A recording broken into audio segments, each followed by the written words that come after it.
I will stop the recording. Okay, I see you. Oh. All right, Audio. hang on.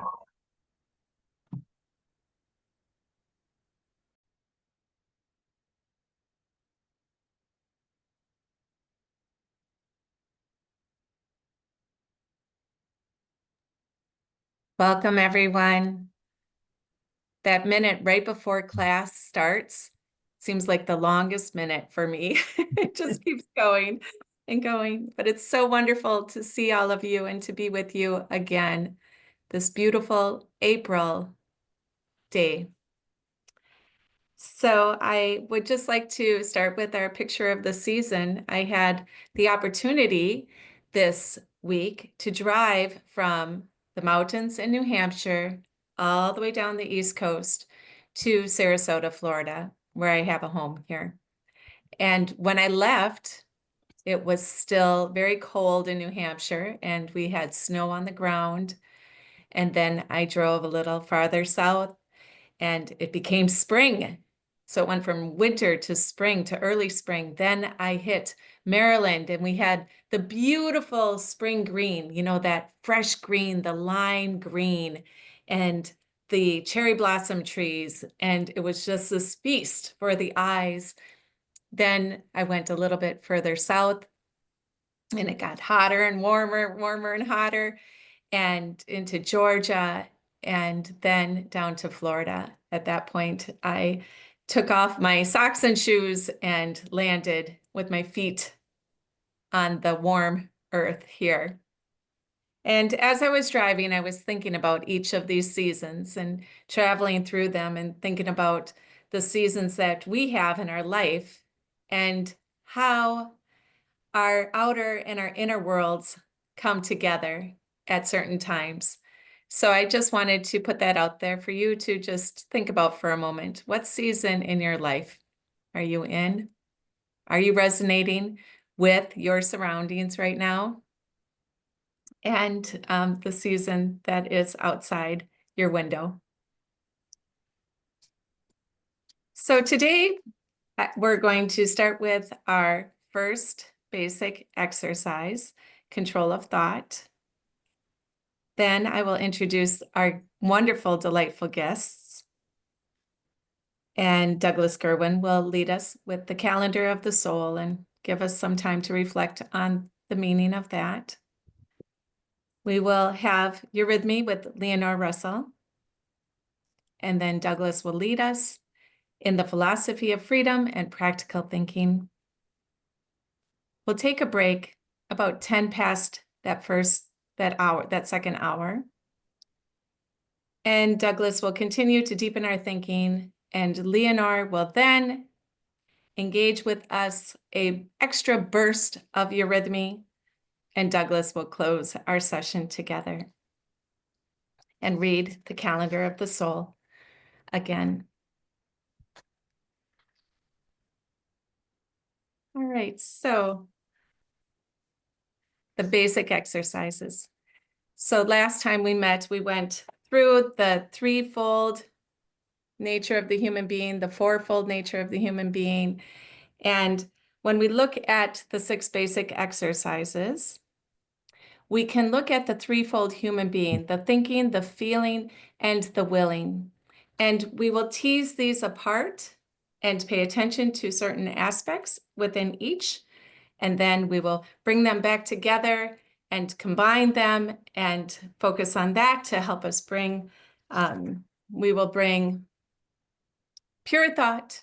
We will access our feeling, awareness of feeling, and engage our will with intention and clarity.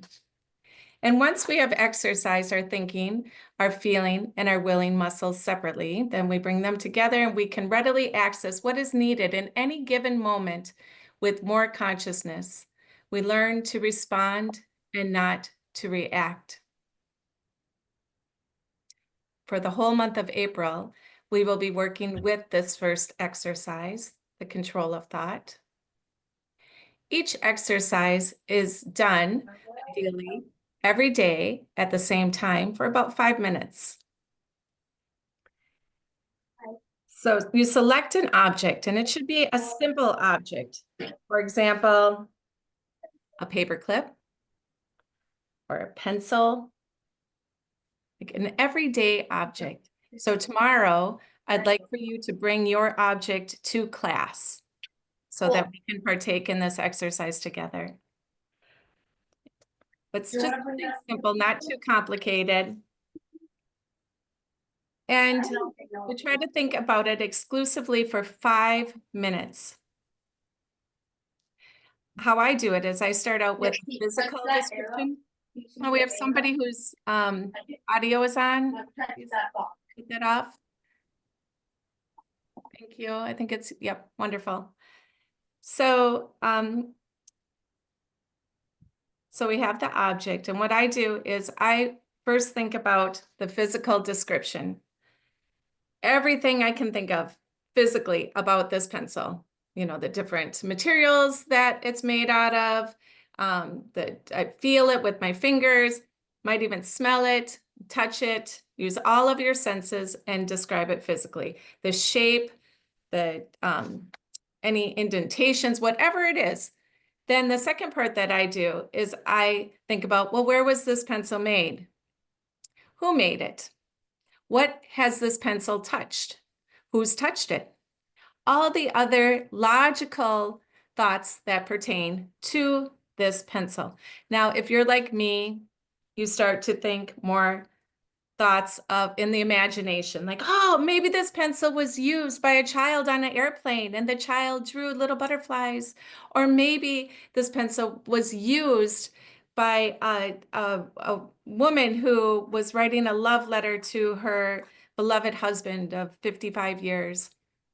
Maybe I don't know where I got the pencil. I could have picked it up somewhere. Or maybe this pencil was a pencil that I've had for a long time, but you don't want to go there. You don't want to go into the fantasy. You just want to stick with the practical. You just want to stick with what is realistic and penetrate that as deeply as you can for 5 minutes.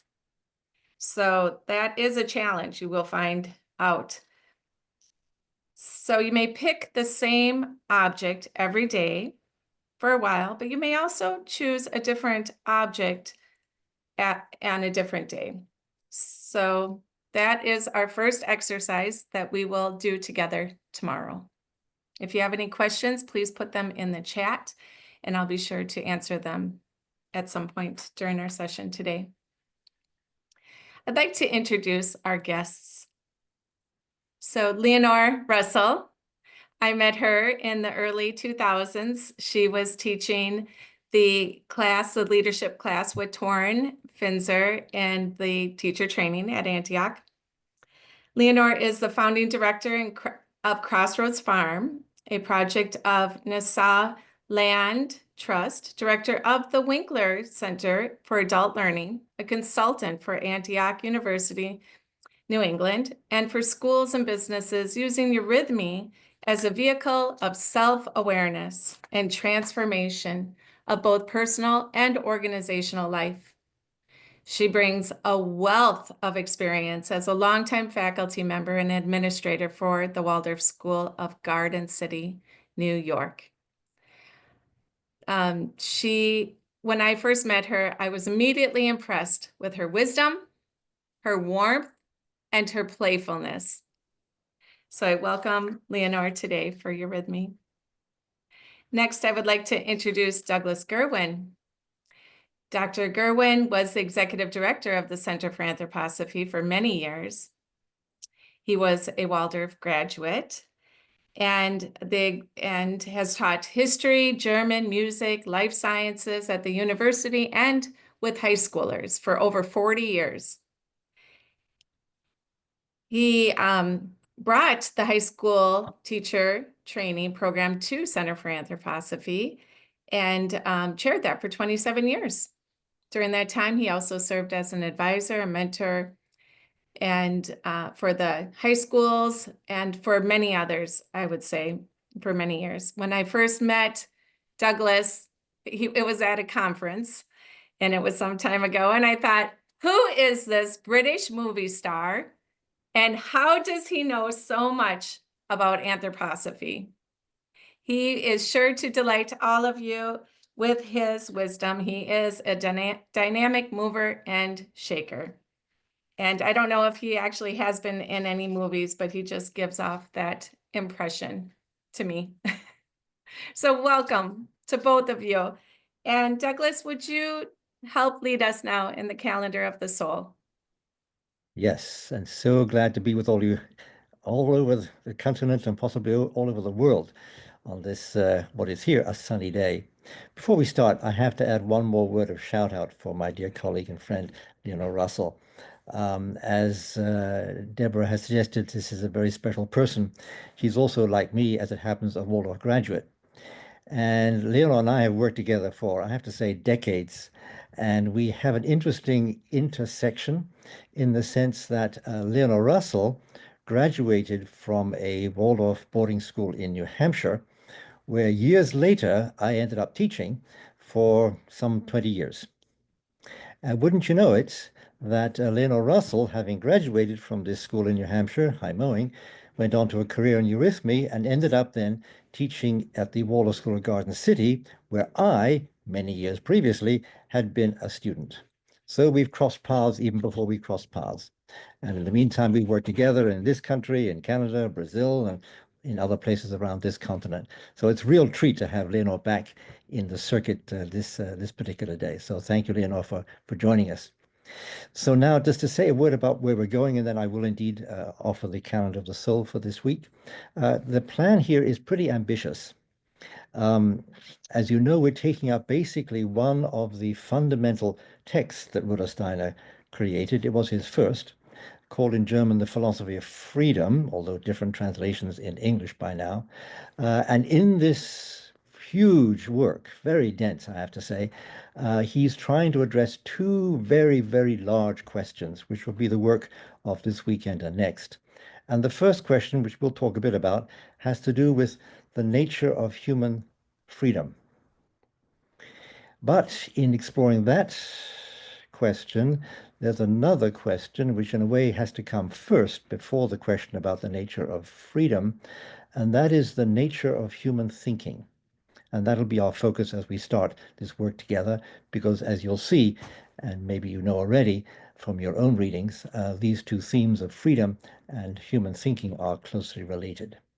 So with these two huge questions, we'll spend the time today and tomorrow, also next week, seeing where Rudolf Steiner might take us. However, as promised, we will start with the calendar of the soul, which I will do just twice with a little remark in between. And the readings I'll do for the moment off screen.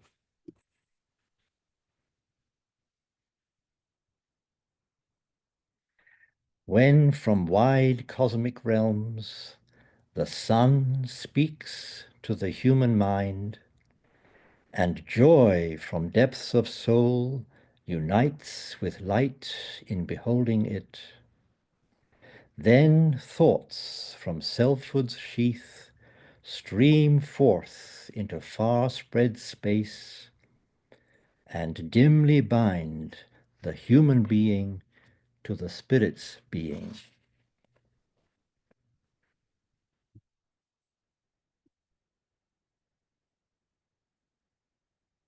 Now, wherever you may be on this good earth, whether in the northern hemisphere or possibly the southern hemisphere, you will have the opportunity each day, give or take some clouds, to observe a sunrise. You've all had that experience, and if you're in one part of the globe, that sun moves a little bit every day to the left, and if you're in a different part of the globe, it moves a bit to the right. But nonetheless, the sun is moving a little bit each day as you observe it, if you do. And if you have an opportunity to do that, and if you go a little earlier than the sunrise, then you'll have this experience, as you know, of what we sometimes call twilight or dawn, in which there's no sunlight yet, but there is the presence, the growing presence of something. Not sure what it is, but there's something. And the earth begins to become a little bit lighter. Then you will also recognize that as the sun approaches, but before it breaks across the horizon, as the sun approaches, you may have a feeling, not every morning, but typically a certain feeling of air It's as though a puff of air comes preceding the rising of the sun. Also, birds contribute a bit to that twilight mood. And then comes the break of the sun. I can remember that happened to me when I was traveling up the Nile or down the Nile, depending how you look at it, in Egypt. And we were on a boat. And every morning from the east then came this darkening and then slight lightening, the slight wind, and then across the sand, the break of the sun. And if you've had that experience, then you know that often with that moment of the breaking of the sun, there may come within you, along with that little wind, there may come within you a certain kind of lift, a certain, shall we say, a moment of levity, even of joy. And then the day begins. Very easy to miss this in these busy times, as you can appreciate, especially if you're rushing with children and getting to school and all those things that have to happen. But if you have that opportunity, it's interesting how a little moment of lifting can happen accompanying that moment of the sunrise. And that's a little bit, I think, what this verse is trying to capture. Because when that sun has risen, so easy to forget, on the other hand, it is sometimes possible for that mood to linger a while, even as the sun then passes over you and sets on the other side behind you, if you're facing to the east. So with that, I'll read this one more time, and then we begin our session today.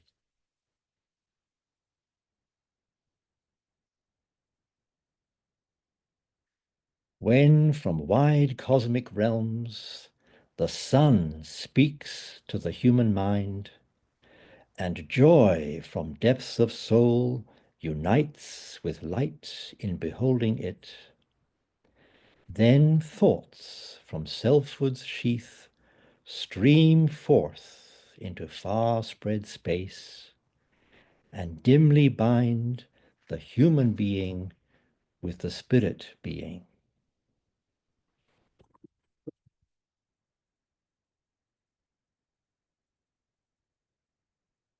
We will return to this theme, but first of all, we will go over to Leonor, who for the next half hour will lead us in Eurythmy. Over to you, Leonor. Thank you, Douglas. I look forward to it after that verse. Hello, everybody. And it's wonderful to see you. I have to ask, how many of you have done Eurythmy before? If you put up your hand? Lots? Oh my goodness, isn't that great? Looks like about half. Wow. So for those of you who have done Eurythmy before, things that I will do with you may be familiar. But having done Eurythmy since I was 13 years old, I've repeated a lot, and there's always something new that you're in a new place and you experience it differently. So I ask those who've done Eurythmy, try to find something new in it. Those who have not done Eurythmy, I'd just like to say a word about Eurythmy. Of those who have not done Eurythmy, how many of you have seen Eurythmy? 1, 2, not so much, 4 on this page. And let's see the other page.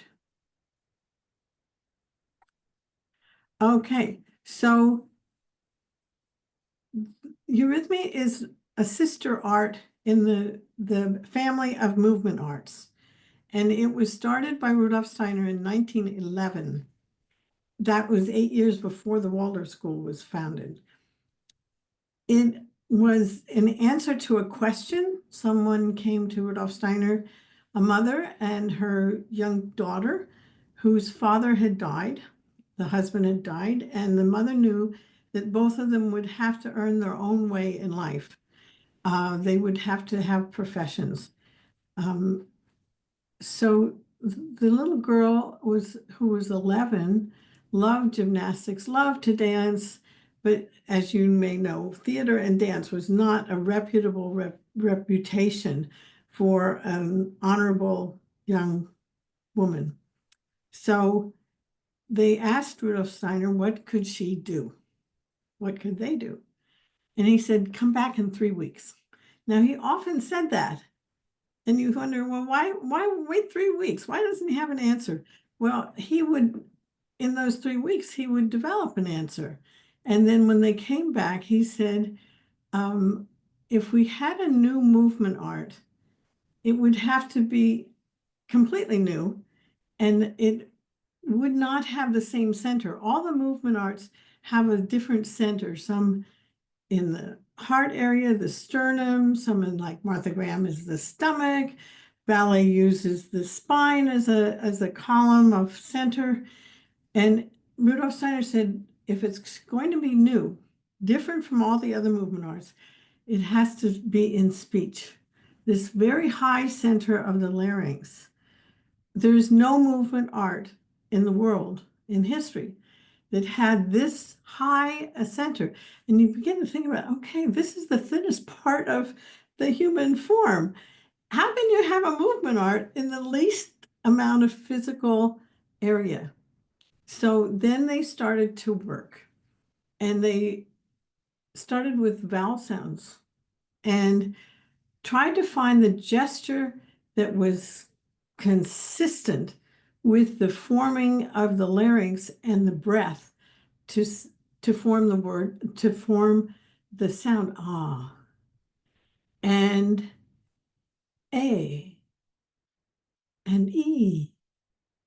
They looked with all the vowel sounds. Now, they gathered a few other people to join them who were interested, and that group became the first Eurythmists over years. And I heard somewhere that they worked 10 years to develop the movements for the simple vowel sounds. And then when they started on the consonants, Rudolf Steiner just quickly gave them. So we're going to start with vowel sounds today. And we're also going to move in space a little bit. And if you have questions, you can jot it down in the chat. And if you feel like you want to look before you leap, feel free. But I hope over the 4 sessions we have that you won't look every time. You can also stand and watch while I demonstrate, but then the sooner you join in, the better. And part of that is you can learn by seeing, you can learn by hearing, and you can learn by doing. And the doing is the most powerful experience for your human physiology. It imprints the most, but it also has the characteristic of we can read our doing. Oh, this feels good. Oh, that doesn't feel so good. Oh, I wonder why my foot aches. It's a sort of a resonant drumming of impressions that can arise. So just sitting and watching, you won't get that. So I encourage you to step behind your chair and stand up straight, put your pencils down, and I'm going to move back here so you can see me in the far distant. And first we're going to find our vertical. So to find your vertical, sometimes they say press your back up against a wall and you get your vertical. I never experienced that as my vertical. It felt like I was pressing myself against a wall and forcing my back into a straight line.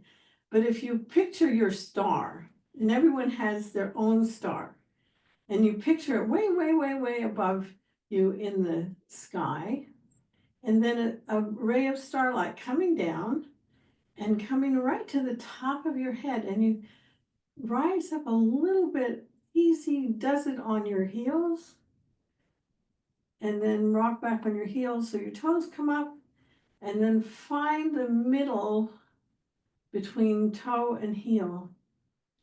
And then you find your shoulders drop, your head rises up, and there we have our vertical. And the vertical really says, here I am. And this stance with your feet together, linked to your star, is if you were off in the forest and an animal who never met you before saw you in this position, he would know this is a human being. That's our most human stance. And if, like Douglas mentioned, Egypt, what you see in Egypt, this is the stance of all the statues. Parallel legs, parallel arms, upright head, level eyes, And all their statues, even if they're sitting, the lower leg is vertical. There's a right angle at the knees and hip, and the rest of the form is vertical. They had all their architecture was in geometry. Why not take it from the human being? So here is our vertical. And then if we were going to say E, I see this say C. I look to the horizon. I can follow my eye right out to the horizon, and I can draw that horizon around myself.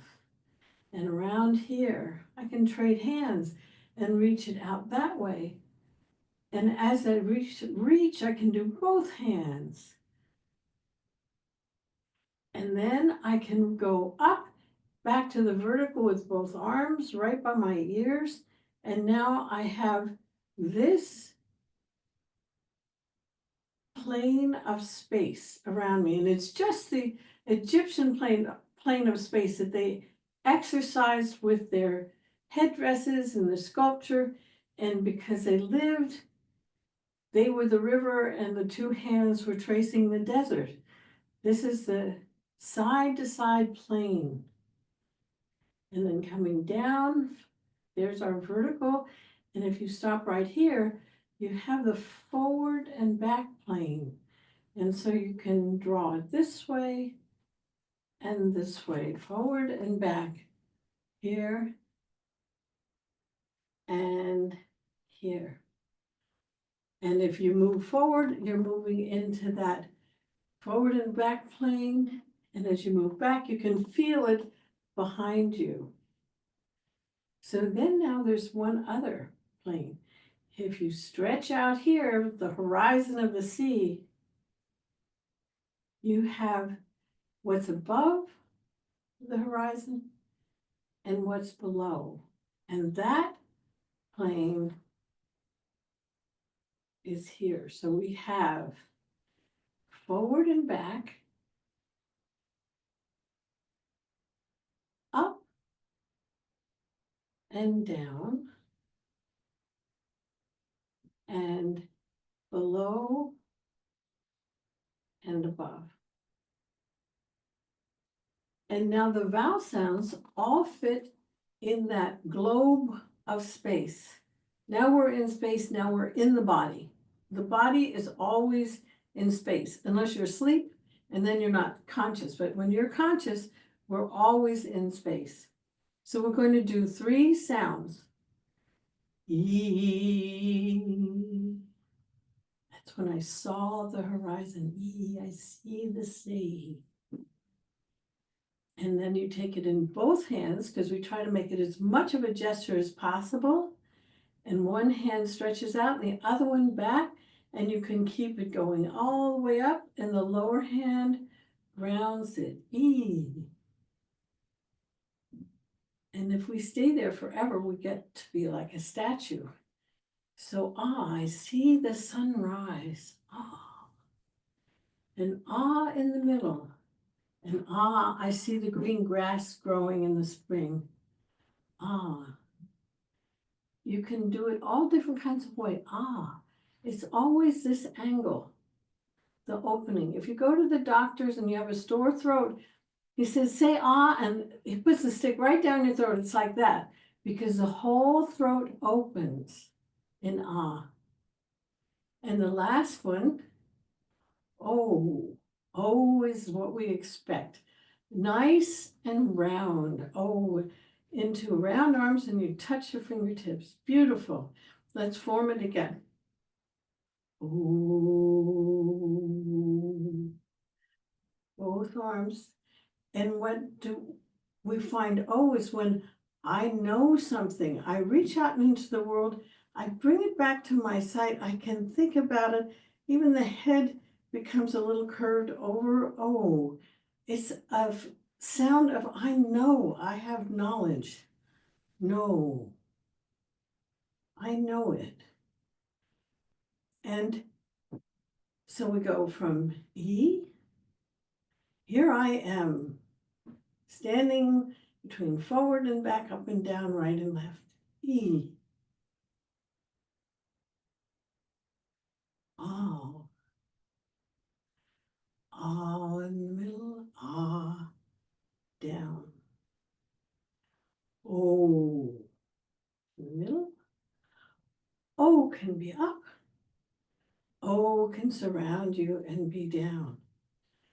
O can be little. O can be like a spyglass. Oh, I look through a spyglass. So it can be on any size, any place around us, but it always has that forming gesture. So let's go with a little form. We're going to go in a straight line forward. Actually, let's start forward and let's go back first. So we're going to walk back and you're going to think E. Here I am walking in space. And then we're going back again. I see the sunrise. And then O, we're going to walk our circle around. And come back home. So that's a little form with E-A-O. Now, as I said, we can always do it in different places. So let's just try, and here's what I mean by our being reverberates with the movement and it says something to us. And those somethings are the essence of the gesture that we're forming inside. So if we do an E, just like you're looking into the surface of a pond, E, and it can go back and forth, E. What does that feel like? Anyone can tell me, what does that feel like? With it just stretching out it and your head looks down and you imagine a pond, you might see a fish flit by. What does it feel like? Can anyone give an idea? Just a word?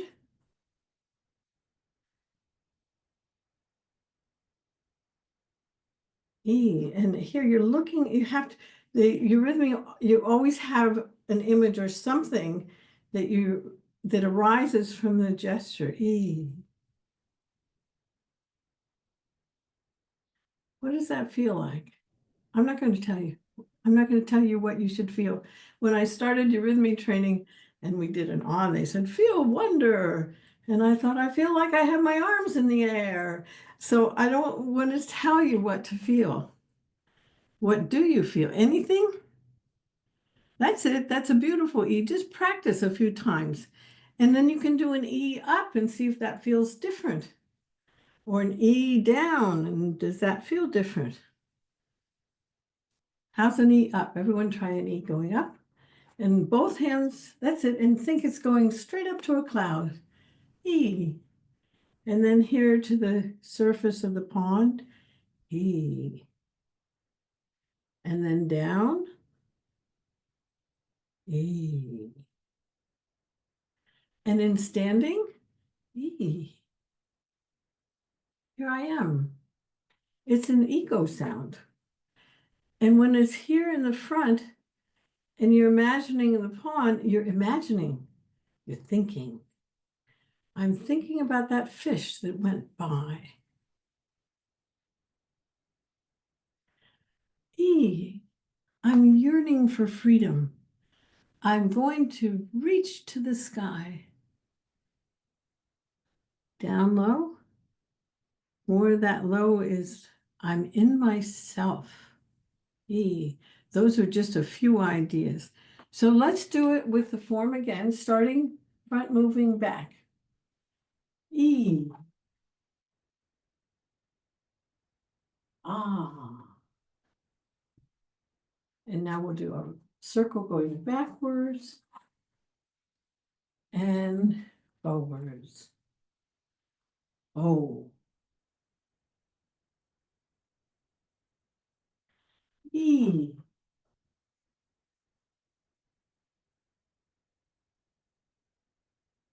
Ah. Beautiful.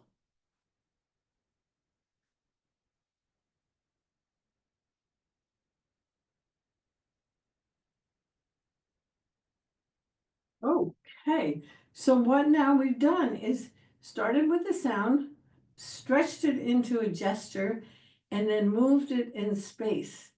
And that threefoldness and where we put it all reflects the different areas of our human entelechy and our human body. The head is more in perception and the thinking. The ah, breathing out and feeling. And the O, coming to completion and forming. Okay, so now there's another area of eurythmy. Anyone have something for the chat? I'll look now. Oh, look at all that. 3 new messages, 13 new messages. Smooth, expansive, opening. Yes. Nice. Great. Okay, so here we go. And if you reach out and you pull the space in, and it's contracting, contracting, contracting, contracting until your knees bend, your back bends a bit, and your head tucks down. And then you look up and expand, expand, expand, expand. And you're way out. And then the flow comes the other way, coming in. Now, all plants do that. Expand and contract. Our bones do that. Our bones grow and expand, and at the end of the bone, there's a contraction. Everything in nature and who uses the laws of nature has this expansion and contraction. And all the eurythmic gestures fit into that movement. So, and it goes right to your breathing. So let's try it a few times and standing, and you really make a fist when it comes down here. Let's start with our fist and opening, opening, expanding, and now curling in your fingers and your elbows and your shoulders and your knees. Contract and expand and contract. And now as we expand, we move back, expand. So we have all the space open and coming forwards, contract and expand and contract.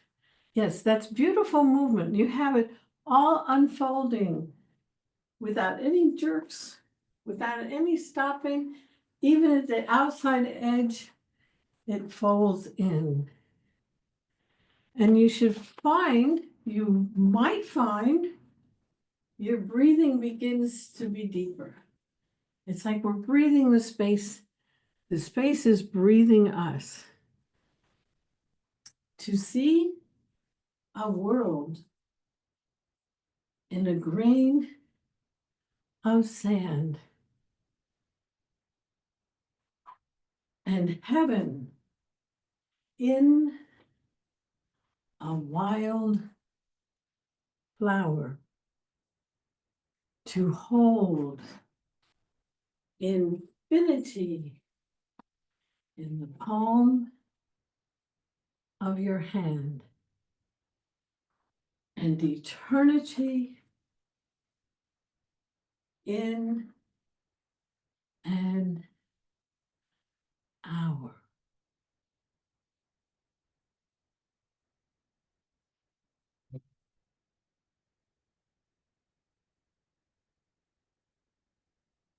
It's almost like you're wrapping space around you, like a blanket. And now it's unfolding, filling with light. And rest. So that expansion and contraction is in the whole plant world. It's in human growth. It's in the animal world. There's some animals that live in expansion. Who can guess one? The giraffe. head's way up here. His feet are way down there. It's just like I enjoy being as long as possible. What would be an animal that lives in contraction? A mouse. Just constantly contracting, not expanding. And who loves to play with mice? The cat, who lives very much in expansion and easy movement. Nothing like the mouse. Contracting, contracting, contracting. So seeds contract, trees expand.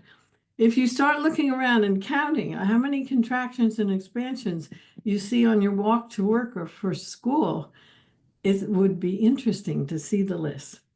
So that is the last part of the introduction. But now for my last 10 minutes, Douglas, maybe you can tell me when I started. I think I'm supposed to stop at 10 of, but that might be too late. That's correct. You got that till 12, till Okay. 12:50. Yep. So when they started to work in Eurythmy, you can see that I went into a poem where a whole line of movement was with the whole line of poetry. But you can have several sounds for a line, or each line can have it, each sound can have its own form. So I'd like to introduce you, if you haven't met it already, the first word that Steiner gave in Eurythmy, because you can do a whole word. You can do tree.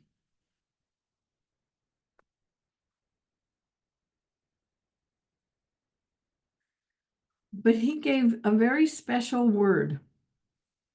He gave the word hallelujah. And that is a word with slightly different spellings in almost every language. And I recently was looking through some things from my parents' house, and I was looking for something which I found, which was a piece about that big. And they almost looked like doodles, but they were so refined. Spirals, curves, in colored pencil. Really a finished sort of work of variations on spirals and the colors. And it was from my father, and I know he liked to do these things. And I thought, that is really nice. I hadn't seen it in years. And I turned it over and it said, hallelujah. And I thought, oh my goodness, I had never turned it over and seen what he'd written on the back. Just one word, hallelujah. It's a word that expresses joy. There's no other way to say it. It comes in music, it comes in poetry, it comes in, you finish your book and you say hallelujah. You got your doctorate and it's hallelujah. And then your school year's over and it's hallelujah. Anyway, so let's do the word. And I would, if you just follow me once, I'm going to do it and talk it through a little bit. And then we'll go back and pick two of the sounds and work on them and then come back and put it back together. We'll be doing it each time we have a session. So there will be 4 times you'll meet it. And I often say, if I was left on a desert island, they say, what book would you take? Well, I wouldn't take the book. I would take the hallelujah, hallelujah. So here we go. First, just follow.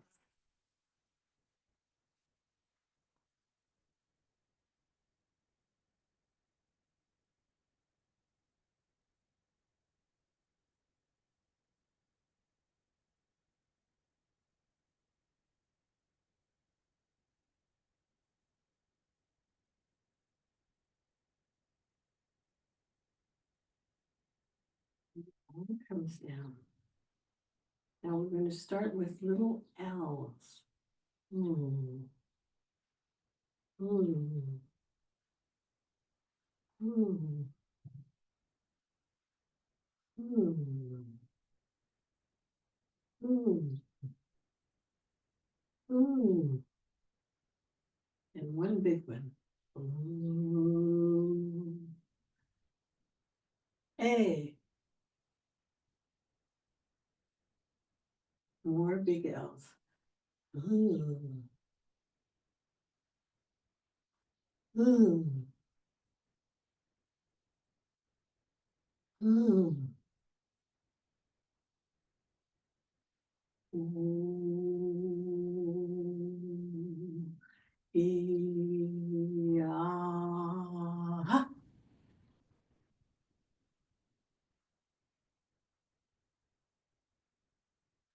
That was good. You're all moving beautifully. I can see on the screen all of your movements. You're right with me, but you're also very fluid. It's wonderful. So let's go with the very first sound and just say it. And ha comes right from the lungs. It's when we laugh, ha ha ha ha. It's got an ah added, but if you're out of breath, it's the one sound that comes straight from the lungs and the larynx is totally open and there's no actual sound. It's the sound of the breath. It can be in, it can be out. So it starts with that ha, and then it goes into the ah. So you see the difference with the ha? It's just like it's going up through the ceiling and then it's formed by the ah. And you can really feel how the ah is a streaming, arm straightening, geometric angle. And the ha is just letting your breath go. Ha, ah. And then that ah comes down and it doesn't get wider, it just sinks down. Ah. And if you pay attention to how you feel with the ha, really expanding, and then forming the ah, and then this ah descending, I feel like I'm going up as my arms come down. And then comes all those L's, and they aren't just mechanical little L's. They often say this is these L's. L is a water sound. It's a cleansing sound. It's a purifying sound. Now, I don't think you can see where I'm intending, but I'm intending like I'm bending down into a little spring on a hot day. I'm on a hike and I see a clear little spring and I just cup my hands and carry the water up. And when I get to the point where I could be drinking it, it expands into a mist. And if it was a very hot day, you might take that water and make a mist to cool yourself. So the first one is like you're really having to get down, and the first L is around your feet. Just like you're bathing your feet. Maybe the water comes up to your shins. Just try that. Just the cleansing of the feet. And then the next one, that water rises up a little farther and the knees are cleansed. Goes back down under your feet. And then you picture the water running off your knees. And then the lower body. And then the heart. And each time it has to get a little bigger. And then the larynx. And then the head. And then you pull yourself together, one enclosing L for your whole body.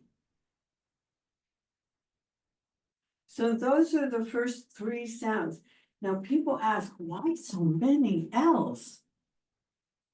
Well, if it's a word for purifying, these are all important areas of ourself. And then for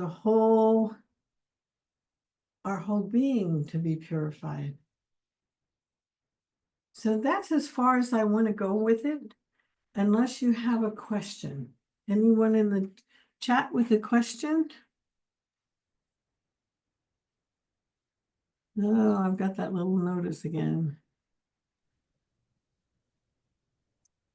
Looks like no Mhm. questions. Yes, I was just going to say, it looks like no questions, Leonore. no questions. No one has a question? Not a single one? I taught Parsifal for 25 years and nothing begins without a question.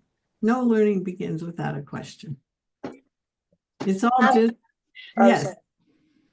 Did I have hear- a question, but I'm still working on how to word it. Just take a stab at it. Okay. So I went to OTA school. So when we are talking about like expansion and contraction, I think about like flexion and lengthening. And I wanted to kind of maybe ask you, what do you think about things that, like for instance, whenever in the human body, when one muscle is contracting, the complementary muscle is expanding. Right. It's kind of like a lever. What do you think about that in Well, eurythmy? It happens all the time in eurythmy, especially when you're not doing it alone. But even when if I expand, I feel the contraction here. But I don't worry about it too much. I live in the light. When you expand, the light comes in. There's your polarity. When you contract, the space expands. And if you do it in a circle or with a group of people, you feel it even more. So it's all contraction and expansion. It's like the movement of life. It's in everything. It's in our bodies, it's in our muscles, it's in the plant world, it's in the animal world, it's in light and darkness. It is the ground of all our earthly existence. And it's this breathing from light-filled, and now this is what happens when we go to sleep. We contract and the space around us expands. Often if you have a family with children in it and you walk in, it's just that there are more people in the house too, but I've often noticed it. If there's a child asleep in the house, the atmosphere of the house is different. And you tiptoe.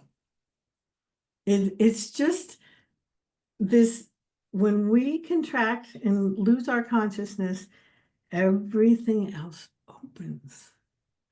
And if you are doing too much computer, what are you in, contraction and or expansion? Someone say, yes, you're in contraction. Your hands contract, your knees contract. You're sitting with parallel, your shoulders contract. And if you want to breathe and release, you can get up and shake your hands and everything. But if you really want to, open your shoulders and let your space expand, and you'll feel even your knees expand. And then if you stand up out of your chair and do that 3 times, it's actually an L, but you can just think contraction, expansion. I'm opening the space again. But you also feel it right here as a contraction. So that's a wonderful question, Conway. Thank you. So, Leonore, I think Yeah. we're at time, but we have wonderful questions here. I wrote them down and I'll send them to you so that you may address them tomorrow. Okay, thank you, everybody. Goodbye. Bye. Thank you. There you go, Well, Douglas. we'll see you at the end of class as well. Yes. Thank you, Leonor. Always fresh, always new, always a surprise. And Yeah, for me too. this can certainly come back because they relate to our theme for today. Yeah, which has to do then with this whole question of not only expanding in the body and contracting in the body, but also expanding in the soul life with the feelings, and certainly expanding in our cognition, our ability to think. In that context, I think some of you already in the earlier sessions of this explorations have had a chance to explore a little bit what Rudolf Steiner does to describe these expanding, contracting natures of the human being, both in terms of a twofold nature of the human being, a body and a not body, or a spiritual body.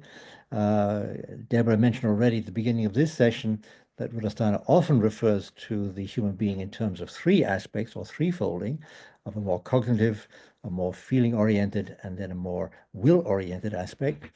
And as you have already done, and maybe not will do soon, looking at the human being in terms of its fourfold nature. And that's another conversation.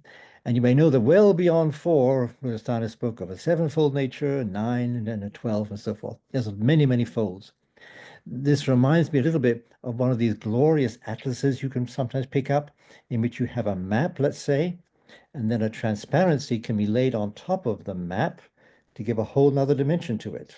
Maybe you're adding to a topographical map actual mountainscapes, and then you can add another transparency on top of that, and that gives you the contours of the rivers, and add another transparency on top of that, and maybe now you have the political denominations and outlines of a particular country or a continent, and so on. Endless number of transparencies, one laid on top of the other, in a way of enriching one's understanding of an initial very simple map. And that's a bit why I like to think of anthroposophy itself as being something like a map. A map, again, with multiple transparencies that can be laid one on top of the other to deepen one's understanding of, let's call it, the geography of the human nature. And in that context, then, I think it's worth spending just a moment with this metaphor, or this idea of anthroposophy as a map, because if you think about a map, then first of all, it should be really clear to you that a map should not be confused with a photograph. These are not representations. These are guides or maps or indications, not representations of what is a human being and how can we understand what a human being is. So as a representation or indication of a kind of a, in that sense, a guide, we can think of the map as having various functions. And before I get into that, I'll invite you to respond in the chat in just a moment here. But before we get into that, it's helpful to recognize that when we are dealing with a map, this is not so much something that you have to buy into or believe, although you want to trust it, but it's not a question of a belief system, it's rather thinking of a map as a tool of some kind, a tool to assist you on some kind of journey of your own choosing. The map does not tell you, unless you wish it to, the map does not tell you what you have to do, but it offers for you some possibilities in the forms of different kinds of layerings or different kind of transparencies, one on top of the other. Now, my first question for you. If you think about a map, what would you say are the aspects that make a map most useful and most helpful to you? While you think about that, and you can add the chat as you wish, sometimes if I go into one of these huge giant malls and you don't know where you are because there's no sunlight there, there's nothing to indicate which is north or south, what's the first thing you do? Well, the first thing I do is I go to the big screen that has the map on that screen. And then I can begin to work a little bit the mall because I have with me this tool, the map, to make use of it. So as you're suggesting here, the use of a map, a starting place, a narrowing of one's focus, finding the names of places, and of course then also one's orientation. And beyond that then, a way to orient yourself. This is of course a clear, also not only to orient yourself, but also to give you a certain sense of direction with, one hopes, some kind of overarching overview. Yes, if we had more time, we could go into what are the keys or the legends that often go with a map to explain what the map is trying to characterize it as. Gives you then a sense not only of the scope, but as you say, of specific details. Scale is crucial. and so on and so on. Notice now some key things already you've identified.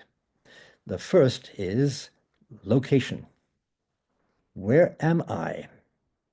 Or sometimes the map will tell you, you are here. But that's the whole question here. What is the location of yourself in this context, in this environment, in this landscape of the map? That's, of course, one aspect.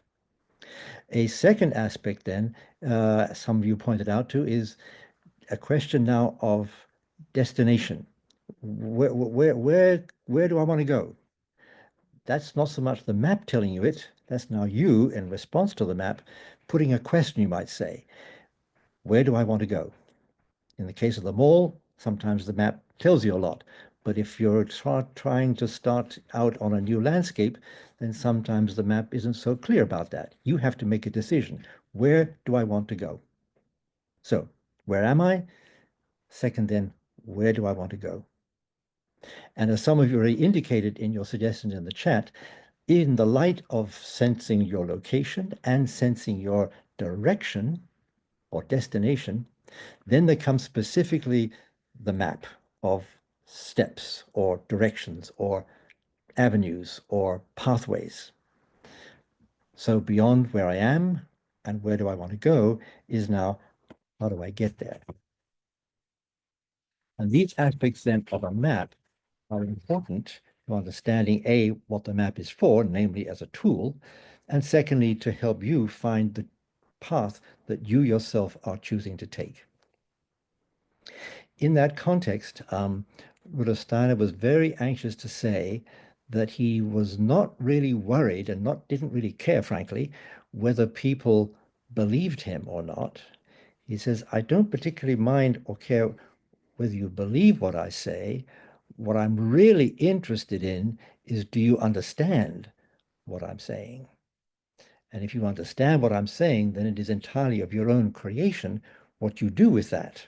That is to say, understand the map and then make your own decisions as to how you make use of it.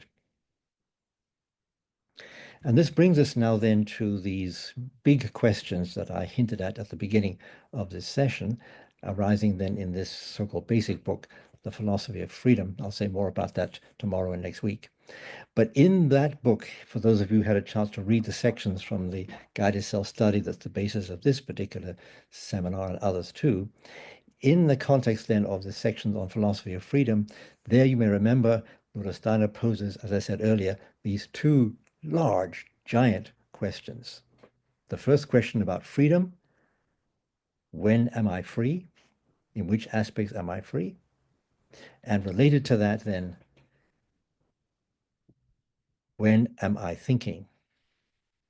Now that second question may seem obvious, but I'm going to unpack that in just a moment. But before I go to that, just a quick word about this first question, that is to say, when am I free, or what is the nature of human freedom? And just to kind of set the context in that sense, to prepare a little map, you might say, of this part of the work, it's maybe helpful to us just to be aware of the fact that there are times when we're not free. This is sometimes called the medieval form of inquiry through what they would call the via negativa. That is, in trying to find your way along some pathway, rather than focusing upon what is or what the path is, you focus on the surroundings, that is to say, what the path is not. In that sense, by trying to arrive at some understanding, you start by establishing what it is not. So when are we not free? Well, there's some fairly obvious examples to that. The first is when you're asleep. A lot is happening when you sleep, but one has to say that in the sleeping capacity, at least as we understand it in our experience, we cannot make the claim to be free in our sleeping. There we are in the bed or in the couch or in the hammock, and we're breathing and all that's going on by itself. We don't have much choice in the matter. We can't claim to be free in sleep. In that sense, in unconsciousness, we are not free conscious. Then there's something called dreaming, which is a kind of semi-consciousness. And there are special kinds of dreams where you may feel you're actually directing the dream, but that's a special case because that's more than dreaming. But in the normal, what we normally entertain as dreaming, there, in a certain sense, the dreams are, shall we say, happening to you, and you're flowing through this and passing through that, and things happen, and you may not even take responsibility, nor should you, for what you are experiencing or seeing or perceiving. But whatever you might experience, again, it's pushing it to claim that you are free in those dreams, with the exception I mentioned a few minutes ago. So whether we are sleeping or whether we are dreaming, this notion of being free is really not in our ken yet. That is to say, if there is going to be any possibility, and some people deny even this next one, if there is any possibility of being free or acting freely or thinking freely, this has to come in times of wakefulness. Not guaranteed by any means, but if we're going to be free, it's almost like a precondition that we have to entertain the fact of being awake, that is to say, conscious and able to think. And that brings us then to the second question: what is the nature of thinking? And maybe already you begin to recognize the significance and the connection between this first big question of what is human freedom and this second question, which in a way comes first, and that is, what is it that we call thinking? Now, here I have a little brief a slide I want to show you, if I can have permission to screen share, which I believe I can do here. Give me a second. For some reason, this is taking a while to do. And for some reason, it's not allowing me to go to my screen share. You are enabled to do that. All participants can screen share. I'm puzzled that I'm not allowed to do that. Here, let's try this. For some reason, I don't know why it is, I can't get, I'm going to try doing this. Forgive me for doing this, but this is a new system now, which I am not familiar with. Okay, you could also send it to me and I can share it. I'll do it during the break. But it's not an important one, because it's just a very sort of quick little sort of summary of what thinking is not, the way Rudolf Steiner characterizes it. I call this bushwhacking. And I'll get this to you during the break, and then Deborah can actually show it to you for those of you who prefer visual aids. But I've come up with a quick list here of things that I would say, the way Rudolf Steiner wishes to develop the idea of thinking, things that Rudolf Steiner would say are not thinking, or at least not yet thinking. So there are basically half a dozen of these. I'll go through them fairly briefly. The first I would have to say is, he says this is not thinking, specifically whenever you're engaged in what I will call the flotsam and jetsam of ideas passing before you. And let's face it, we have those, and rightfully. We have these all the time. Maybe right now you're thinking, what shall I have during the break? Or, oh, I must remember to do thus and so. Or, oh, I forgot to. Or any number of things that randomly float past you as they need to do. Nothing critical about it. We need these things to happen. But Rudolf Steiner says, this is not what I mean by thinking. Second, you go to, let's say, a cocktail party, and you engage in conversation with one or two people, and somebody says something that reminds you of something, and then by association you link that person's idea to your idea, and then no sooner do you start on your idea than somebody else picks up on your idea, goes a whole different direction in his or her direction. These associations of one idea with the next, provided to you by usually some kind of external sense impression, like somebody speaking in your presence, and this input, this sensory input, this idea that somebody came up with, provokes in you another idea, and you associate his or her idea with yours. Associational thinking, you might call it. This, again, Rudolf Steiner says, good stuff, important stuff, we need this, but that's not what I mean by thinking. Third, this gets more difficult now. Something else that Rudolf Steiner excludes from what he means by thinking, again, valuable, but not what he means by thinking, is what we would typically call memories.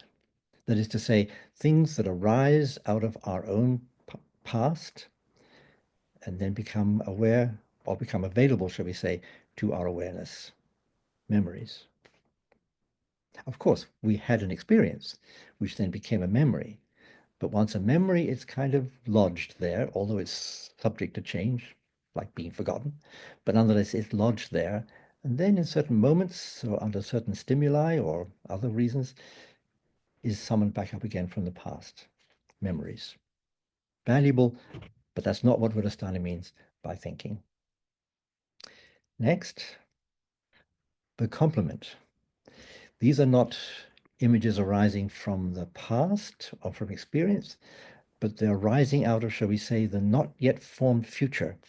Sometimes they're called fantasies or imaginings or what ifs, hypotheticals. These are things that are not yet there, but you're kind of leaning a bit into them for different motives, some of them good, some of them not so good. But nonetheless, we're leaning into something that is not yet formed. That also, Rudolstani says, valuable though it may be, for example, to artists, this is not what he means by thinking. We're nearly done with this via negativa of thinking, but the next one is quite controversial. In today's textbooks on psychology, this would be called brain events. That is to say, the chemical electrical activity going on in the brain.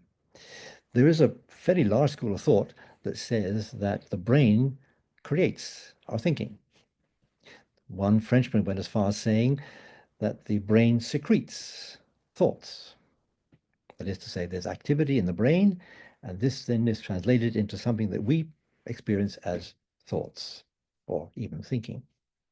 And again, valuable though it is, Rudolf Steiner was clear to say that's not what he meant by thinking. If you want an analogy, he said, you can think of these brain events as the thunder, but that's not to be confused with the lightning. And the lightning can generate the thunder, and that we can perceive physically, chemically. But we should not confuse the effect, the thunder, with the source, the lightning. And then there's one last one, which appears in the readings you had for, for this weekend and next weekend, a kind of mental activity, which Rudolf Steiner, with a little twinkle, I think, in his eye, says, yeah, by thinking I do not mean what is sometimes called the reasoning in traditional ruts of thought, habits of thought, the ways we normally think about things, the things we like, the things we don't like, the things we quickly judge or reject, or the things we are quickly drawn to with appetite or interest. Valuable as all these things are, this again is not what he means by thinking. So, if it's not the flotsam and jetsam, if it's not the association of ideas, if it's not memories or fantasies or brain events, or these ruts of thought, what is thinking? Well, think about that for a moment. We'll take a little break here. And when we come back, I can't say I'm going to answer that question because this takes much more doing than simply a response. But think about that, and we'll go to some exercises that may bring us a bit closer to what this thinking is. So take about 5 minutes. By my clock, it's around 13 minutes past the hour. So come back roughly 18 or 20 past the hour, and then we'll resume there. In the meantime, Deborah, I will try and get this little screen share to you.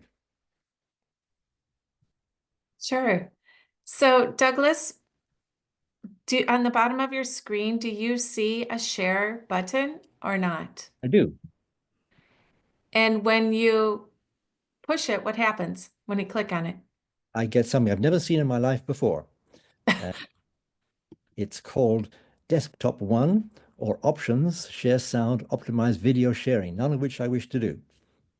Okay. All right. Well, send that to me, the slide to me, and I can share it. And Okay. any other slides you may have for today. This is the only one for today. So this is the Okay, great. only obstacle so far. Give me a second, I'll send it off to you.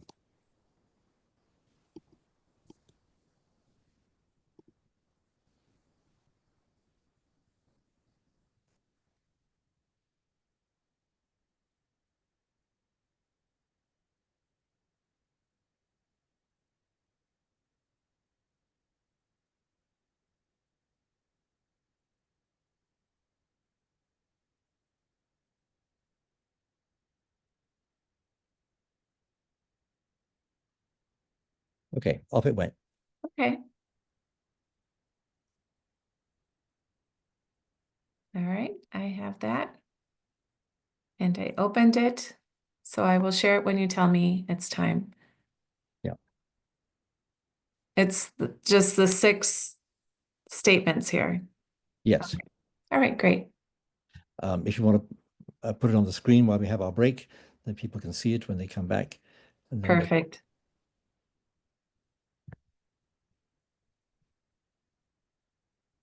It's up. thank you. Don't know why that happened. And we don't have Sage here to ask. Right. But I know they keep changing the terms of this particular medium and this platform, and you yes, never know, you get little surprises.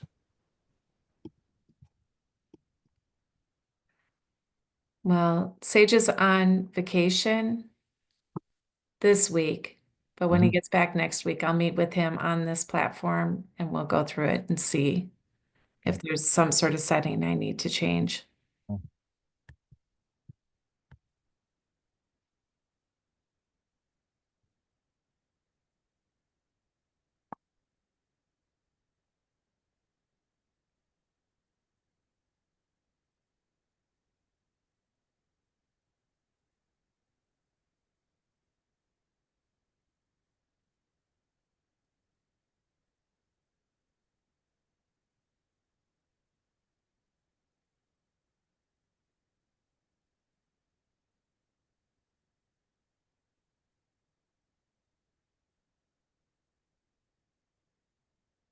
Well, get my sound off here.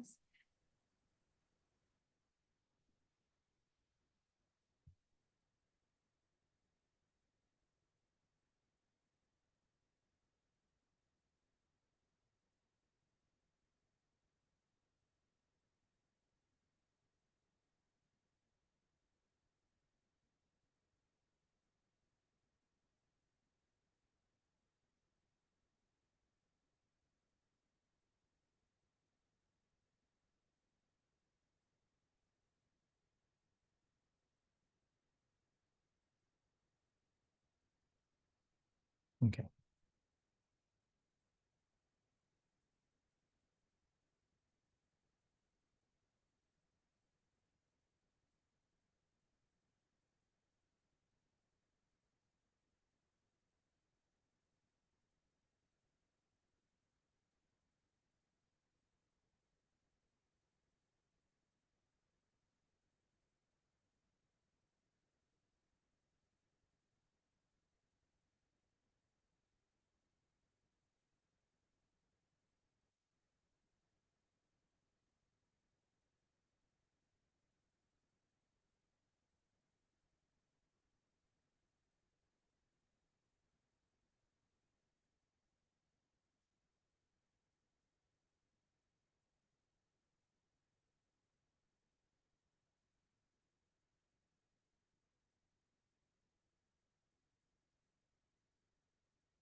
All right.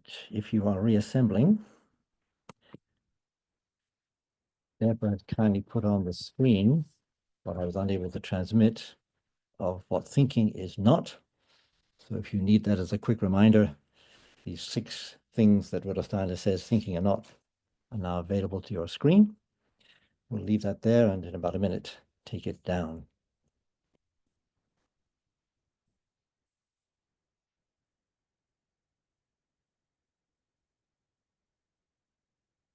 If you're asking, Vanessa, an example of a brain event, These are the kinds of things that you can record if you put electrodes around the head, for example. Then you can register various electrical activities happening in the brain, sometimes associated with, for example, doing a math problem or engaging in some kind of activity that involves mental acuity or mental attention.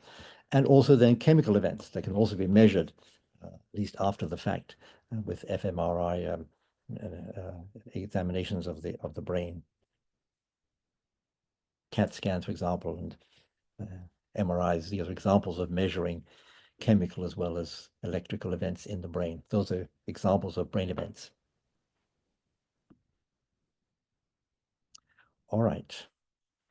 So I trust you're all back more or less. And we now move ahead with what I promised you earlier, and that is to try and limber up a little bit our mental capacities so we begin to discern what thinking is not and what maybe thinking is. Let's start with this. I'd like you to picture a triangle. Picture a triangle. And since we're a fairly large number of people here today, if you wouldn't mind just holding up your fingers or hands to indicate the triangle that you have pictured, just to have a look. And you can also scroll from the first to the second to the third page and see, keep your fingers going there. What kind of triangle do you have there? Okay. Yep, I see it. Yes, I see that. Good. Some of you I don't see, but I hope you have triangles nonetheless. Very good. Thank you very much. And I think I can summarize by saying that in looking over as many of the photographs as I could see, I saw variations of that. And if you did something different, I missed you. But just about all of you did that. I didn't tell you to do that. You did that from maybe your geometry teacher told you to do that. Maybe some textbook on geometry suggested you do that. That's an example of a rut of thought. My colleague calls that thunking as opposed to thinking. And don't get me wrong, thunking is valuable. We need thunk to survive from day to day. But nonetheless, habits of thought, in this case, a triangle, is an example of things we simply summon up without really having decided to do it that way. Okay, that's first. Now let's try something else. For this, I think it's helpful if you turn away from the screen. I'll keep speaking, but you don't need to watch now, because I'm going to invite you to either close your eyes or look away. And now I want you to create another triangle in your mind's eye, preferably different from the one that you showed with your fingers. Pick a triangle, whether it's pointing up or down, doesn't matter, but somehow different from what you did before. And now in your mind's eye, I'd like you to, I'm not going to give names to these sides. You can figure out your own sides. I'd like you to take one side of that triangle and make it longer. Notice what happens, of course, to the other two sides when you do that. Make it a bit longer. And now bring it back to where you started from. And now take another side, different from the first side you chose. Take another side and now make that a bit shorter. And now maybe just change the angle of that second side from what it was before. Now, if you can remember, go back to the lengthened side you made of the second side, and now go back to where you started from. So you're still back now to that new triangle that you created in your mind's eye. Now, let's try this one. Take any two sides of this triangle and make both of them much longer. And watch what happens to the third side so you keep the third side in your mind. Now bring it back to where you started from. And now watch out. Can you take all three sides and make all of them so long that they, in a way, disappear out of your mind's eye? You can't see anymore this triangle, but you can still recognize that, yes, you're thinking of three sides to a triangle, albeit very large now, much expanded. Now bring it back again to the triangle that you began with. Now, one other thing before we leave this, wherever the top of the triangle is, the top apex there, make that now the bottom. So if your triangle was in the shape of a V, let's say, now make it into the triangle more like a A. And I'll go back to where you started with this triangle. And one last exercise, take all of those three sides that you started with, make all of them now simultaneously, make all of them a little shorter, make all of them shorter still, make all three sides as short as you possibly can, which is to say, take all three sides and compress them, contract them. This is the opposite of expansion. Contract them, contract them, contract them into an almost invisible, small, teeny tiny triangle, so tiny it is actually a dot. Grab it and put it in your pocket, and we're done. So, two very simple examples, which Rastana, by the way, himself offered in an essay once of a triangle. He, by the way, Rastana, he said his first experience of really entering into this sort of what he called the spiritual thinking, he said his first entrance into this world of spiritual thinking was through the study of geometry. So I've chosen the subject that he found particularly accessible as a way of beginning to work this realm called thinking.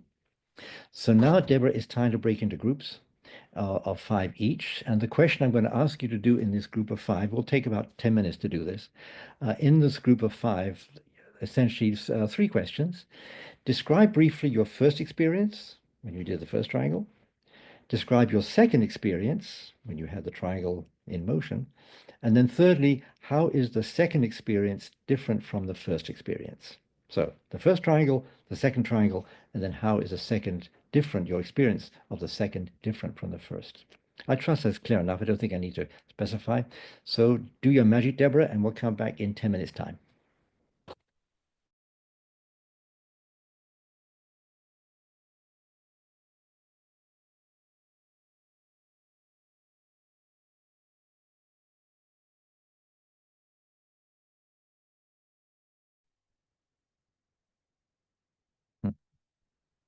Wonderful. Okay, I escaped. You did. I see that. Yeah. You do such a great job, Douglas. Thank you so much. I'm so grateful that you're continuing with the explorations. Well, this is a year-by-year assignment now because I'm in sort of hiatus here. But I was kind of spooked by this machine that it didn't do what I wanted it to do. I've never had that happen in this way before. Although I've That is come to interesting. expect surprises because Google or whoever it is who's doing this platform keeps changing some of the ground rules. Well, this should all still be Zoom. So even though the host is a different platform, Zoom is the same. So all of the apps and the abilities should be the same. And when I go on share, and it says that, let me see, I'll go to advanced, but it does say that all participants have access to share. Yeah. So But it's so strange. I mean, I have a button saying share, and it says share. It says let the collaboration begin. I've got to sign in somewhere, which I've never done before. And God knows where I go if I sign something in. I shouldn't even be doing this. Oh, okay. So, okay, yeah. So there's a sign in. Yeah. I'm going to And write this down so that Sage knows this and I he should can, not have to sign in anyway. I should you just be should not, straight. no. I should go straight to this. Now I ask for an email and a password. It's ridiculous. It's like I'm brand new to the game. Huh. Anyway, I'm glad you're there, and I'm glad it wasn't important. Well, we can do the same thing tomorrow if you would send me your slides. If I have a slide, I will just send it to you, and you Okay. do the magic for me. Yeah. Just as an example, would you be able to take the attachment I sent you, the document I sent you, and now put that on the screen? Could you do that? You did that before, right? Yeah, I could do that. Yeah. I could do that easily. But never mind. It worked before, so no need to repeat that. Yeah, no need. Very, very strange. Okay. Anyway, we're running a little bit late, but that's okay. I will just shorten some things. And then we would let Leonard come back in around 1:50 for the last burst of eurythmy. And then I have one thing to say. Do you have anything you want to say at the very end of today? I don't. I have an announcement, but I'll bring it tomorrow. Tomorrow, okay, all right. Yes. All right, so I will then finish with just reminding people to reread the assignment for the weekend and then the calendar of the soul. Are the flowers for a special occasion? They are for today. Are they? Oh, how lovely. I tried to have flowers because, you know, it's actually one person commented on it in the chat. Yes, It's just reassuring if there's something a little bit more than the figures of black and white or the figures of skin colors that's right. to accompany you. So yeah, no, And something living, like the that's right. flowers. Yes, I think that's important too. Yeah. Plants, flowers, beauty. Exactly. Yeah. Is this your office space that you are in? Yes. Do I dare move it? There's my office. There's the rest of my office. There's a window. Here's a lovely Karina Finzer. Oh, wonderful. Yes, the Michael Yes. gave me for my Oh, retirement. that's right. I saw that. I was there. That's right. The rest of it goes around that way. If I were to carry on, it goes over the other part of the Oh, study. okay. Wonderful. You keep everything so orderly and neat. If That's great. it's on the video, it's got to be presentable. That's right. Yeah. It's not always this way. Well, I'm in Florida and I just arrived a few days ago. And this usually is my office space, but I turned it into more of a sitting room because I wasn't here. But Mhm. so I'm trying to bring the two together, I which see. is nice because then there's the warmth of the sitting space. And then I can put this desk in the middle during my classes I and see. it'll work. Okay. Oh, Mhm. just remind me how many minutes do we have remaining? It looks like we still have 5 minutes at That's least. fine. Okay. Will they And get it'll automatically tell them, give them a Um, 1 minute warning okay, and then great. bring them back. Great. Okay, that's good. And we'll see what they have to say. There are roughly 60 people here today. So Correct. that's about, is it maybe 65% of the enrolled people? I received a lot of emails about people needing to miss this weekend. Really? So, I bet they're going to demonstrate. oh, I would hope they're not missing class to go demonstrate. Well, you know, this is the big weekend. So this is the big day, I should say. Well, I don't know, but they do have a lot of freedom in this program to do that this year. And next year, I'd like to have it be a little bit more strict on the classes missed and watching the recordings because it's a totally different experience and Yes. quality of the experience. I'm assuming you track the absentees in case they don't Oh, get credit. oh yes. So we have the 80% rule. And if you notice, we do have 80% of the participants with their video on, which is That's great. good. I really appreciate that. Then there is some flexibility where if they miss the class, they can watch the recording. And with this new platform, that is also tracked. So we can see how many minutes they are actually watching Okay, of that. okay. So I have Okay. access to all of that and keep track of it. It could be as simple as this new platform that has tripped me up with trying to do a screen share from my little I know office. it could be. I apologize. All right. I we get think around though, in the it. end, this new platform, it will help us with this and it's more professional and it'll be easier to organize things and to post things. And there's an ability for the participants to engage in dialogue and in chats on the Mhm. platform that we couldn't have previously and ask questions. Mhm. So that's wonderful. And a lot of universities are using this Thinkific. Thinkific is the name of the platform. Thinkific. Thinkific. Thinkific, like terrific, Thinkific. Now, is it living thinking is the question. Yeah. Okay. So I was going to share the story, but it's too late now, of when you and I met and I was trying to bring Pine Hill and High Mowing together. I don't know if you remember that. I And do. it's interesting that that actually came about, worked. Yes. So the first step was to have this joint study between Yeah. the two. And I went to you for advice, and you gave me two suggestions for the study. And one was the human heart. And I Mhm. can't remember the second one that you recommended. But either way, we did it. We collaborated as faculties, and I got the boards together, and I had social events with the two schools. And Hmm. then I moved away, and nothing really happened. But then it was resurrected, and then I think it was the best move for the two schools to become I one. mean, born of necessity in the end, but Yes, I think to the advantage of both.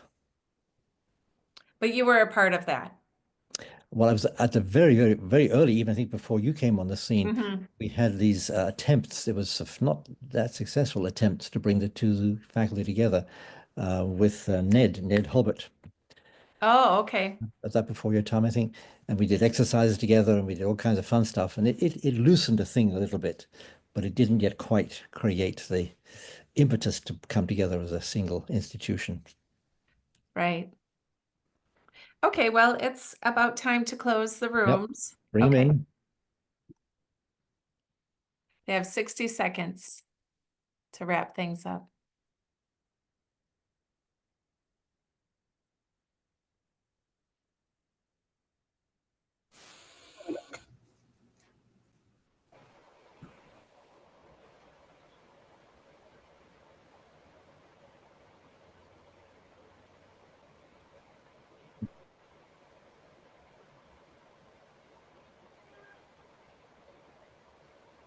So I trust people are coming back together again. Give them a few more seconds.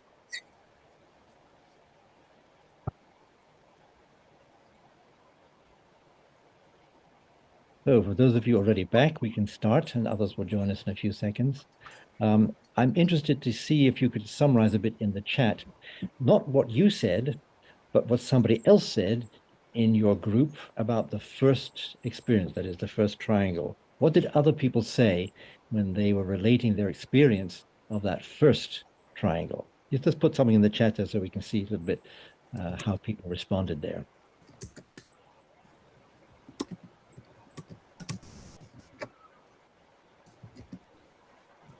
Yeah, stagnant, motionless, limited. Do you mind repeating? Some of us just got in. Say that again, please. Oh, do you mind repeating what you're asking us to put in the chat? I just got This here. is somebody else in your group, somebody else's response to the first experience of the triangle. That is this triangle. What was everybody represented in the same way? Static it was. Regurgitation. Couldn't do it perfectly. Hard time visualizing it. It was automatic, boring even. Yeah. Yes, and perhaps the shape they made was not the one they had in their mind's eye. That's an interesting possibility, isn't it? In that sense, without color, easy and united in a way. Somebody tried to find another way, but couldn't do it. Yeah. So more can come there. I think most people are back by now. So in case you just joined us, I was offering you an opportunity in the chat simply to characterize what somebody else said about the first experience of the triangle facing up in most cases. Easy, less focused, almost an afterthought, a conditioned reflex or response, yes. Yeah, etc. You can see more. Now let's go to the second one. The second experience. Again, what did somebody else say in your group about their experience of the second triangle, where inwardly they were moving it around and playing as we did? Second example now. Second experience. Fluid, meditative, fun even. Easy, yes, interesting. Colorful, that was before. Playful, and challenging, that's interesting. Or easier in some cases. Yeah, was harder for some folks, easier for others. Even we can get lost along the way. You had now colors, interesting enough, and became a bit like a guided meditation, yes. Hard to manipulate because you had to really work hard inwardly, I guess. difficult to hold on to your own shape. Yes, yes. Some people felt it like was watching the triangle, not controlling it. That's interesting. Some people actually moving it, others simply were seeing it. The difference between the movie and the slideshow, you might say. The second one kind of abstract because not visual or not externally visualized. Yeah. Any further last thoughts on the second experience beyond abstract? More engaging? And so on. These are all very helpful responses because they point out something now which gets at what Rudolf was trying to articulate. And this is not easy to do. He was trying to articulate what he meant by thinking.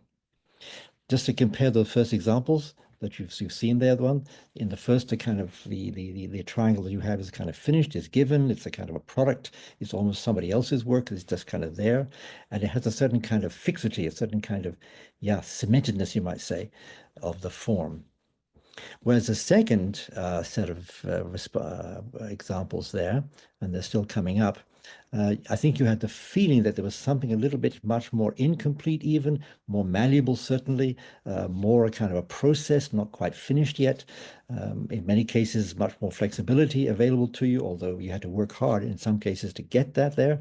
And there was something even creative, some people said playful, in this second exercise by comparison to the first one, to create these forms. I might sum up what you're saying here by saying that in the first experience, what I'm summarizing here is a kind of representation of a form as a noun. And in the second case, it's a form, but as a verb. That is something that is being formed. It has a certain activity, a certain kind of, shall we say, life in it.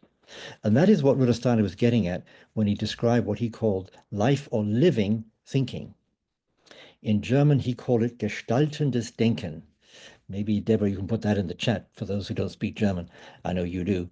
Gestaltendes Denken, meaning different translations, meanings a formative thinking or a thinking that is an activity rather than a visual display or a concept that is simply presented abstractly. It has in that sense, a certain kind of movement, a certain kind of life in it. And because it has the life in it, he says this kind of thinking, by being alive and involving your activity, is by nature then a spiritual activity. And that's why he called this gestaltendes Denken, sometimes living or formative, sometimes morphological thinking. And there are various elements that go with anything that is living. We'll come to that, I think, next time. But I want to end this particular session by posing one more question. And that's a kind of a basic question.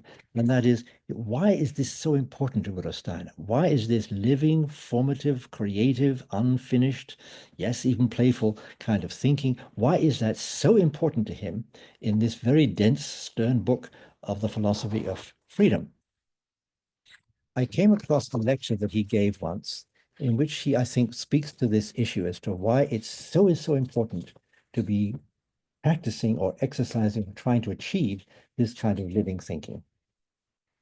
It's an essay in which he talks about historical developments going back to the 15th century, so essentially 1400s. And he says, since the 15th century,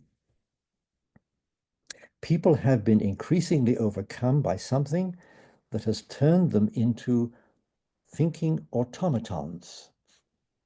Thinking automatons, that is to say, thinking that is just kind of a kind of rut, a kind of habitual expression of something. It is not really fresh. He says, since the Renaissance especially, we have become people who have turned into thinking automatons. In a manner of speaking, we surrender nowadays to thoughts. We do not control them. And now the important point. We now face an epoch, he's talking about our times, we now face an epoch when we will have to learn to gain control over our thinking. And now, the more that human beings begin to control their thinking, the more will they be in a position to imagine pictorially again, to have imaginations. And why is it important to develop the capacity of pictorial thinking, all these imaginations? Because he says, only through these active imaginations, only through them will the antisocial impulses so rampant today develop into social impulses? Thus, through imaginations, human beings will acquire the faculty of putting themselves in the place of their fellow human beings. In that sense, overcoming what he calls naturally antisocial feelings and gestures and postures that are a signature of our time. So for Rudolf Steiner, the importance of this active living thinking had to do with what he perceived to be a kind of condition of our times. Sometimes it's called silo consciousness, where everybody is in his own place, fighting everybody else in their own places. This ability then to overcome this necessary, but nonetheless separating form of thinking where we feel separate from each other, to overcome that, Rudolf Steiner said, it's important to develop this pictorial thinking, and this pictorial or imaginative thinking arises out of these exercises in which we learn how to make our thinking a living thinking as opposed to a thinking or some other kinds of mental activity. So that in a way is the kind of at the heart of what we're trying to get at with this book in the philosophy of freedom. Of course, Rudolf Steiner is not alone in this thought. You can go to Goethe, you can go to Samuel Taylor Coleridge, who's kind of the English equivalent of Goethe. And you may remember, if you read anything of Samuel Coleridge, he wrote a whole essay on imagination. And in that essay, Coleridge comes up with a new word. I don't think anybody else has used it before him, and maybe not even since him. He's describing a human capacity, and he calls it the esemplastic power. The esemplastic power. What is esemplastic? Well, you can kind of guess at it. It's nothing to do with plastics, by the way. Esemplastic power. It is something, the kind of strength, for instance, that a sculptor has in molding a piece of clay, that is to say, moist clay. Or put it differently, a musician who's able to put one tone against another and create a certain kind of tension between the tones so that an interval, which is greater than one tone or the other, an interval arises. These are examples of what I think Coleridge meant by what he calls the esemplastic power. The capacity, in other words, to take substance, in this case mental substance, and mold it and move it so that it becomes fresh and creative. And becoming creative can then actually heal the separations we feel from each other in our lives of thought. So to summarize here, we're looking at a new kind or a renewed kind of thinking that's intended to heal some of the social ailments with which we are currently, perhaps even more than in the time of Coleridge, suffering. Now, before I bring back Leonore Russell, who I hope is somewhere on the screen, I've lost her right now, but I hope she's somewhere. I just want to remind you about a couple of things moving ahead. In looking at this notion of living thinking or esemplastic thinking or gestaltendes denken, all kinds of words for this similar attempt to characterize something. In the passages that you read for this weekend, Rudolf Steiner does start out by trying to identify how we can figure out what this living thinking is by saying that, you know, there are thoughts we have which are automatic. There are thoughts we have which are in a way certain kind are driven by certain feelings. And then there may be thoughts, and these are sometimes rare thoughts, but then there are thoughts that are neither habitual, nor are they saturated with our likes and dislikes, that is to say, our feelings.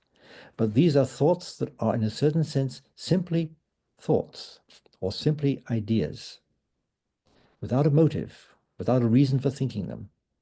Obviously, meditation is an example of that.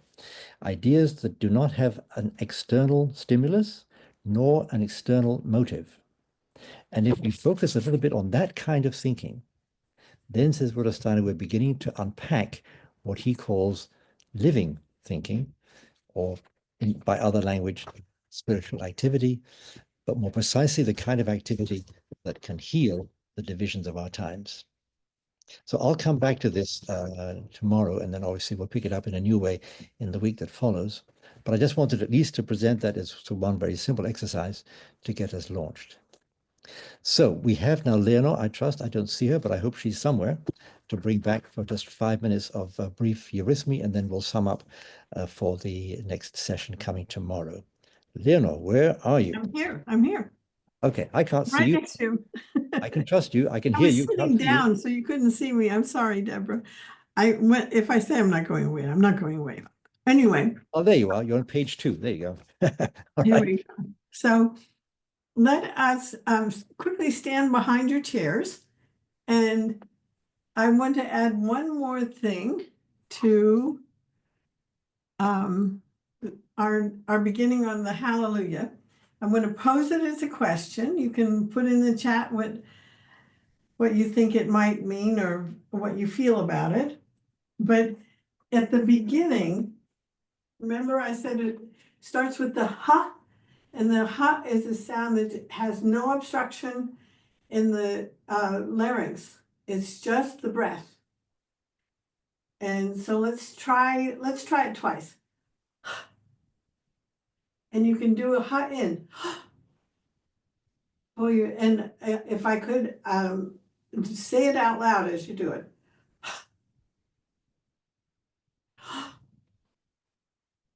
And then at the end of the ha, the breathing out one, it's a little bit like this triangle thing. You picture the ah and then move into the ah.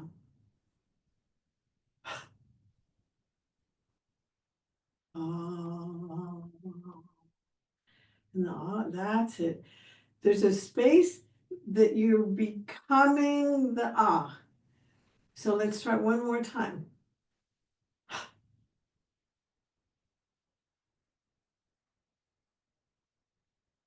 Ah, and then that ah just descends. Doesn't get wider, it doesn't open this way. It's like the same angle, just descending until we're at the little spring of water. So that's how it opens. This release, and then comes the form of ah, and you have to just think it, and then those arms straighten, and then you're in a different shape completely from the ha. Go back again one last time.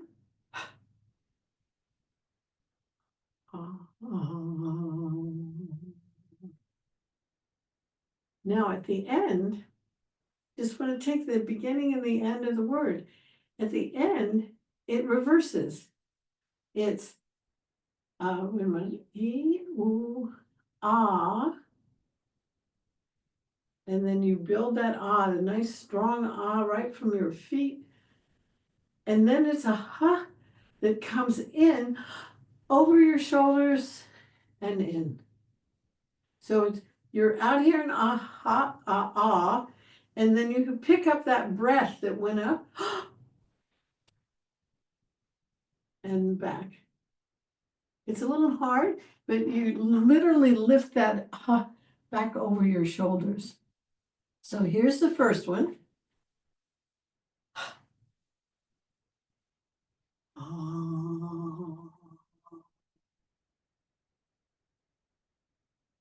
And then goes the whole word, and then at the end.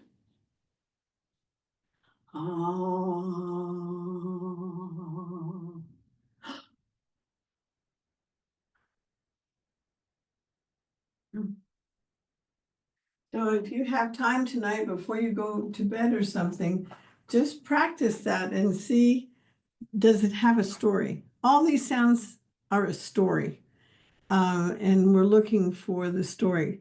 So let's just do the whole word once, just so you begin to get a feel of it, and then that's it for me.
And now back to Douglas. Thank you, thank you, thank you. Beautifully done. It is so. And thank you also, Leonor, for leading it. Before we close, I had a chance briefly to scan some of the further comments in the chat. There were two that came to mind that I skipped over in the previous run. One was so helpful. It had to do with the first exercise, and somebody felt a kind of anxiety to do it right or do it properly, which I think is so appropriate for that first kind of funking, where you feel an external pressure to somehow conform to some given instruction or model. The second came then towards the end of the chat there, where somebody asked about examples of social impulses. I think it's enough to say simply that whenever you reach out to help someone in ways that do not help you, that's a social impulse. Of course, there's always return when you give, but nonetheless, the initial impulse is simply to be of service without there being evident benefit.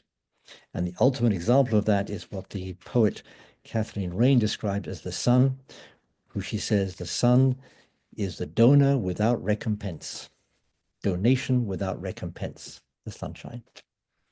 So for tomorrow, I hope you have a chance, if not already, to read or reread the assignment for this particular seminar, which goes back to the guided self-study.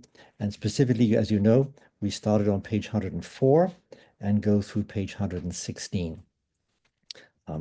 If you have a chance to reread that, that's helpful, because tomorrow I want to come back to this issue of this creative or gestaltendes Denken and how that then relates to the other question that Steiner poses about the notion of human freedom. With this now, I will close with the calendar of the soul just once, and then I will have one more request for you before we depart. So here comes the calendar of the soul first.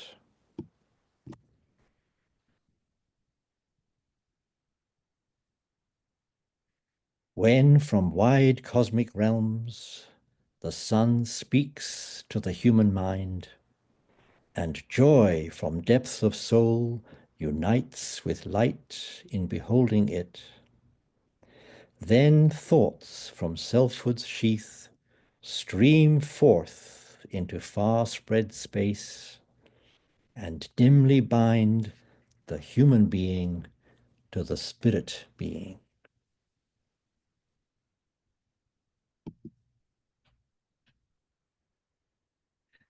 And finally, as we end today, I would invite all of you to unmute yourselves and say a wild and chaotic and noisy goodbye.